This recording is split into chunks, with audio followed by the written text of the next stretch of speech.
Hi everybody, I'm back and I'm going to read chapter 4 from Mary Poppins today. But before I do that, I am going to read you a poem by Shel Silverstein. And it is called Sick. I cannot go to school today, said little Peggy Ann McKay. I have the measles and the mumps, a gash, a rash, and purple bumps. My mouth is wet, my throat is dry. I'm going blind in my right eye. My tonsils are as big as rocks. I've counted 16 chicken pox. And there's one more. That's 17. And don't you think my face looks green? My leg is cut. My eyes are blue. It might be instamatic flu. I cough. I sneeze. I gasp. I choke. I'm sure that my left leg is broke. My hip hurts when I move my chin. My belly button's caving in. My back is wrenched, my ankle's sprained, my appendix pains each time it rains. My nose is cold, my toes are numb, I have a sliver in my thumb. My neck is stiff, my voice is weak. I hardly whisper when I speak. My tongue is filling up my mouth. I think my hair is falling out. My elbow's bent, my spine ain't straight, my temperature is 108. My brain is shrunk, I cannot hear. Is there a hole inside my ear? I have a hangnail and my heart is, what? What's that you say?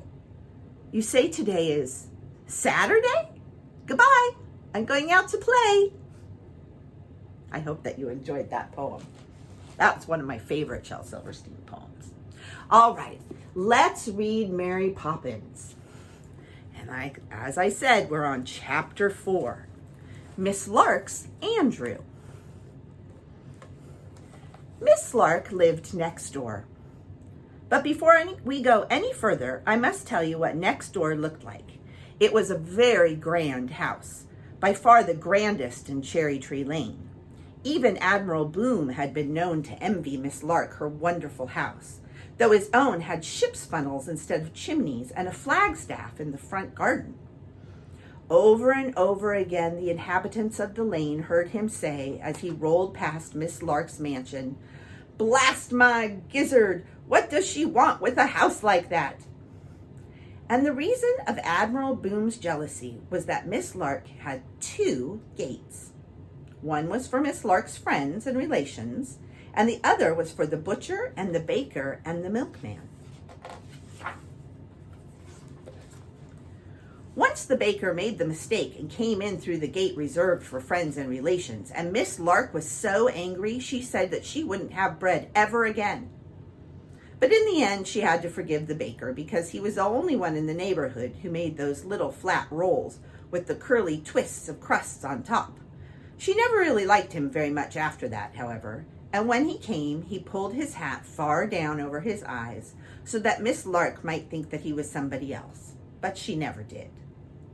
Jane and Michael always knew when Miss Lark was in the garden or coming along the lane because she wore so many brooches and necklaces and earrings that she jingled and jangled just like a brass band.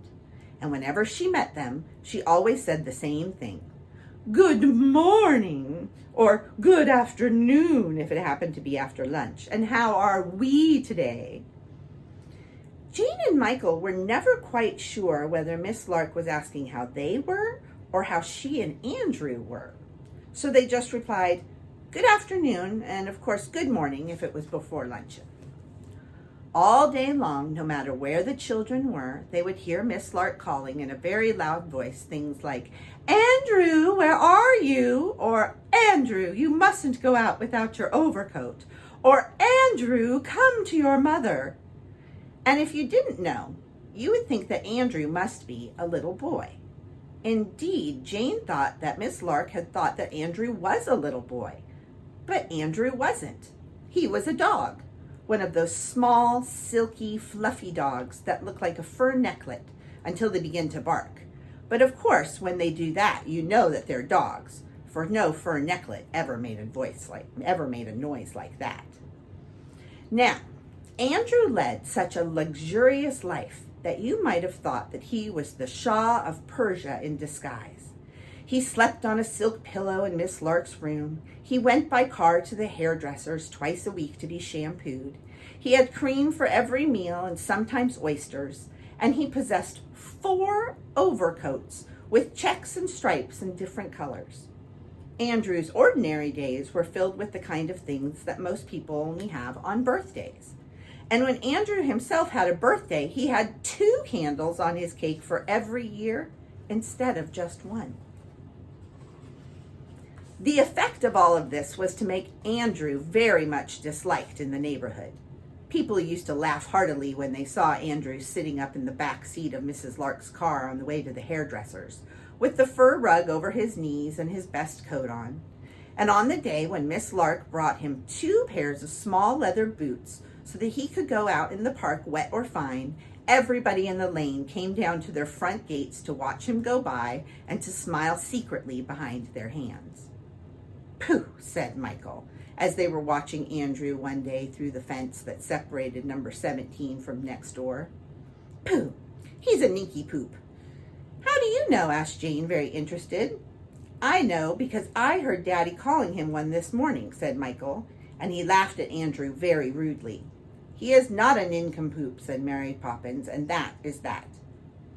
And Mary Poppins was right. Andrew wasn't a nincompoop, and you will very soon see. You must not think that he did not respect Miss Lark. He did. He was very fond of her in a mild sort of way. He couldn't help having a kindly feeling for somebody who had been so good to him ever since he was a puppy, even if she did kiss him rather too often. But there was no doubt about it that the life Andrew led bored him to distraction. He would have given half his fortune, if he had one, for a nice piece of raw red meat instead of the usual breast of chicken or scrambled eggs with asparagus. For in his secret, innermost heart, Andrew longed to be a common dog. He never passed his pedigree, which hung on the wall in Miss Lark's drawing room, without a shudder of shame. And many a time he wished that he'd never had a father, nor a grandfather, nor a great-grandfather, if Miss Lark was going to make such a fuss of it. It was this desire of his to be a common dog that made Andrew choose common dogs for his friends. And whenever he got the chance, he would run down to the front gate and sit there watching for them so that he could exchange a few common remarks. But Miss Lark, when she discovered him, would be sure to call out, "Andrew, Andrew, come in, my darling. Come away from those dreadful strays." And of course, Andrew would have to come in, or Miss Lark would shame him by coming out and bringing him in. And Andrew would blush and hurry up the steps so that his friends would not hear her calling him precious, her joy, and her little lump of sugar. Andrew's most special friend was more than common. He was a byword. He was half Airedale and half Retriever, and the worst half of both. And whenever there was a fight in the road, he would be sure to be in the thick of it. He was always getting into trouble with the postman or the policeman, and there was nothing he loved better than sniffing about in drains or garbage tins. He was, in fact, the talk of the whole street, and more than one person had been heard to say thankfully that they were glad that he was not their dog. But Andrew loved him and was continually on the watch for him. Sometimes they had only time to exchange a sniff in the park, but on luckier occasions, though these were very rare, they would have long talks at the gate. From his friend, Andrew heard all the town gossip, and you could see by the rude way in which the other dog laughed as he told it that it wasn't very complimentary. Then suddenly Miss Lark's voice would be heard calling from the window, and the other dog would get up, loll out his tongue at Miss Lark, wink at Andrew, and wander off, waving his hindquarters as he went, just to show that he didn't care. Andrew, of course, was never allowed outside the gate unless he went with Miss Lark for a walk in the park, or with one of the maids to have his toes manicured. Imagine then the surprise of Jane and Michael when they saw Andrew, all alone, careering past them through the park, with his ears back and his tails up as though he were on the track of a tiger. Mary Poppins pulled the perambulator up with a jerk, in case Andrew, in his wild flight, would upset it and the twins, and Jane and Michael screamed at him as he passed. "Hi, Andrew, where's your overcoat?" cried Michael, trying to make a high, windy voice like Miss Lark's. "Andrew, you naughty little boy," said Jane in her voice, because she was a girl and it was much more like Miss Lark's. But Andrew just looked at them both very haughtily and barked sharply in the direction of Mary Poppins. "Yep, yep," said Andrew several times very quickly. "Let me see. I think it's on the first on your right and second house on the left-hand side," said Mary Poppins. "Yep," said Andrew. No garden. Only a backyard. Gates usually open." Andrew barked again. "I'm not quite sure," said Mary Poppins, "but I should think so. Generally goes home at tea time." Andrew flung back his head and set off again at a gallop. Jane's eyes and Michael's were as round as saucers with surprise. "What was he saying?" they demanded breathlessly, both together. "Just passing the time of day," said Mary Poppins, and shut her mouth tightly as though she did not intend any more words to escape from it. John and Barbara gurgled from their perambulator. "He wasn't," said Michael. "He couldn't have been," said Jane. "Well, you know best, of course, as usual," said Mary Poppins haughtily. "He must have been asking you where somebody lived. I'm sure he must," Michael began. "Well, if you know, why bother to ask me?" said Mary Poppins, sniffing. "I'm no dictionary." "Oh, Michael," said Jane, "she'll never tell us if you talk like that. Mary Poppins, do say what Andrew was saying to you, please." "Ask him. He knows, Mr. Know-it-all," said Mary Poppins, nodding her head scornfully at Michael. "Oh, no, I don't. I promise I don't, Mary Poppins. Do tell." 3:30, tea time," said Mary Poppins, and she wheeled the perambulator around and shut her mouth tight again as though it were a trapdoor. She did not say another word all the way home. Jane dropped behind Michael. "It's your fault," she said. "Now we'll never know." "I don't care," said Michael, and he began to push his scooter very quickly. "I don't want to know." But he did want to know very badly indeed. And as it turned out, he and Jane and everybody else knew all about it before tea time. Just as they were about to cross the road to their own house, they heard loud cries coming from next door, and there they saw a curious sight. Miss Lark's two maids were rushing wildly about the garden, looking under bushes and up into the trees as people do who have lost their most valuable possessions. And there was Robertson I from number 17, busily wasting his time by poking at the gravel on Miss Lark's path with a broom, as though he expected to find the missing treasure under a pebble. Miss Lark herself was running about her garden, waving her arms and calling, "Andrew, Andrew! Oh, he's lost! My darling boy is lost! We must send for the police! I must see the Prime Minister! Andrew is lost! Oh dear, oh dear!" "Oh, poor Miss Lark," said Jane, hurrying across the road. She could not help feeling sorry because Miss Lark looked so upset. But it was Michael who really comforted Miss Lark. Just as he was going in the gate of number 17, he looked down the lane, and there he saw, "Why, there's Andrew, Miss Lark. See down there, just turning into Admiral Boom's corner." Where? Show me," said Miss Lark breathlessly, and she peered in the direction in which Michael was pointing. And there, sure enough, was Andrew, walking as slowly and as casually as though nothing in the world was the matter, and beside him waltzed a huge dog that seemed to be half Airedale and half Retriever and the worst half of both. "Oh, what a relief," said Miss Lark, sighing loudly. "What a load off my mind." Mary Poppins and the children waited in the lane outside Miss Lark's gate. Miss Lark herself and her two maids leaned over the fence. Robertson I, resting from his labors, propped himself up with the broom handle, and all of them watched in silence the return of Andrew. He and his friend marched sedately up to the group, whisking their tails jauntily and keeping their ears well cocked. And you could tell by the look in Andrew's eye that whatever he meant business. "That dreadful dog," said Miss Lark, looking at Andrew's companion. "Shoo, shoo, go home," she cried. But the dog just sat down on the pavement and scratched his right ear with his left leg and yawned. "Go away, go home, shoo, I say," said Miss Lark, waving her arms angrily at the dog. And you, Andrew, she went on, come indoors this minute. Going out like that, all alone, and without your overcoat. I am very displeased with you.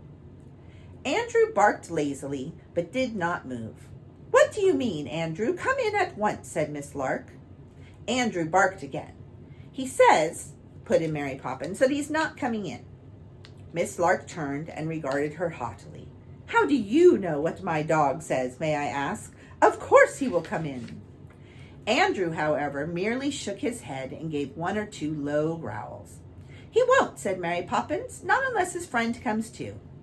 Stuff and nonsense, said Miss Lark crossly. That can't be what he says. And if I could have a great hulking mongrel like that inside my gate. Andrew yapped 3 or 4 times. He says he means it, said Mary Poppins. And what's more, he'll go and live with his friend, unless his friend is allowed to come and live with him. Oh, Andrew, you can't. You can't really, after all I've done for you and everything. Miss Lark was nearly weeping. Andrew barked and turned away. The other dog got up. Oh, he does mean it, cried Miss Lark. I see he does. He is going away. And she sobbed a moment into her handkerchief, then blew her nose and said, Very well then, Andrew, I give in. This common dog can stay. On condition, of course, that he sleeps in the coal cellar. Another yap from Andrew. He insists, ma'am, that won't do. His friend must have a silk cushion just like his and sleep in your room too. Otherwise he will go and sleep in the coal cellar with his friend, said Mary Poppins. Andrew, how could you, moaned Miss Lark. I shall never consent to such a thing. Andrew looked as though he were preparing to depart. So did the other dog. Oh, he's leaving me, shrieked Mrs. Lark. Very well then, Andrew. It will be as you wish. He shall sleep in my room, but I shall never be the same again. Never, never. Such a common dog. She wiped her streaming eyes and went on. I should never have thought it of you, Andrew, but I'll say no more, no matter what I think. And this, creature I shall call waif, or stray, or... At that, the other dog looked at Miss Lark very indignantly, and Andrew barked loudly. They say you must call him Willoughby and nothing else, said Mary Poppins, Willoughby being his name. Willoughby! What a name! Worse and worse, said Mrs. Lark. And there she is, holding Andrew. Andrew is the white dog, and Willoughby is the brown dog. She is very upset. What is he saying now? For Andrew was barking again. He says that if he comes back, you are never to make him wear overcoats or go to the hairdresser again. That's his last word, said Mary Poppins. There was a pause. Very well, said Miss Lark at last, but I warn you, Andrew, if you catch your death of cold, don't blame me. And with that she turned and walked haughtily up the steps, sniffing away the last of her tears. Andrew cocked his head towards Willoughby, as if to say, Come on! And the two of them waltzed side by side, slowly up the garden path, waving their tails like banners, and following Miss Lark into the house. How do you think Mary Poppins knew? I don't know, said Jane, and she'll never, never tell us. I'm sure of that. Well, that was a good chapter. All right, the next chapter is chapter 5, and it is called The Dancing Cow. All right, I hope that you enjoyed that, and I will talk to you later. Bye.